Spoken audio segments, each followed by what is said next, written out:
Moments of frustrations are part of life. Frustrations can come in the form of despair, discouragement, discontentment, sometimes leading to loneliness and aloofness. Some prophets had frustrations. Prophet Elijah was one in the first reading of today. When you look at the first reading and the gospel reading, we will come across few lessons to be learned.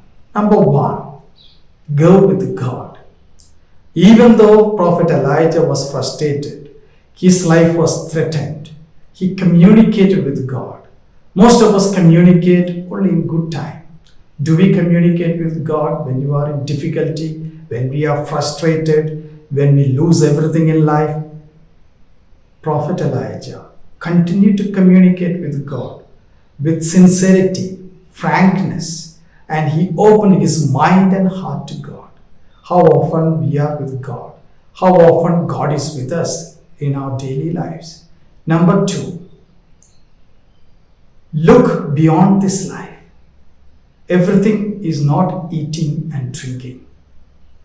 And we have a beautiful example in the gospel where people followed Jesus to get more bread. And Jesus understood their mindset and told, go beyond bread. Life is not eating and drinking. If you don't find fulfillment in life, meaning in life, there is no purpose in life.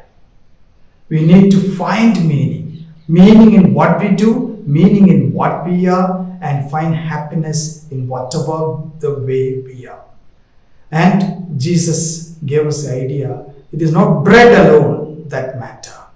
The living bread, the entire life of God, eternal life of God, God Himself that we need. And that led us to the concept of confession and communion. Both readings teach us about these two sacraments. Though there are no direct reference to this, Prophet Elijah, frustrated, was sustained by angel who brought to him bread and water. And with that bread and water, he walked for 40 days and 40 nights. That sustained his life. A kind of reference to the Eucharist that we celebrate every Sunday, every day. Jesus telling the people who followed him, go beyond this bread. There is something called living bread that sustains our life. That is, as St. Thomas Aquinas says, bread of the angels that gives us eternal life. That gives us meaning in life for today, forever. Viktor Frankl, who was in the concentration camp, survived the concentration camp, and who saw his own companions, a Jewish psychologist and psychiatrist, dying, suffering, wrote a book, Man's Search for Meaning. And he said, ultimately, man looks for meaning in life, not for anything in life.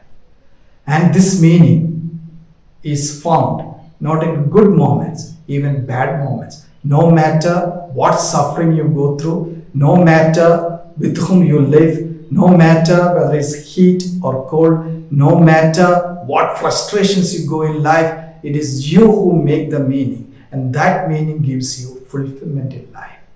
He, re-quoting Friedrich Nietzsche, said, he who has a why to live for can bear with anyhow. That means if you have a reason to live, you will find purpose in life, no matter what circumstances are there for you. He who has a why to live for can cope up with anyhow.